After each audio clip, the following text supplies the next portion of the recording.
Сергей, а что значит «даже и всегда как ты»? Дэжи – это начатки, лучшая часть.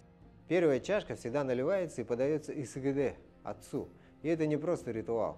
В сокровенном сказании монголов описана ссора между только что вновь объединившимися родичами Чингисхана из-за нарушения очередности подношения чарки. Это сокровенный посыл нам, сегодняшним потомкам. В деле построения крепкой семьи, родственных и других союзов мелочей не бывает. Приоритеты должны быть четко расставлены. А начинается все с того, что более уважаемого человека, чем отец, на земле просто не существует.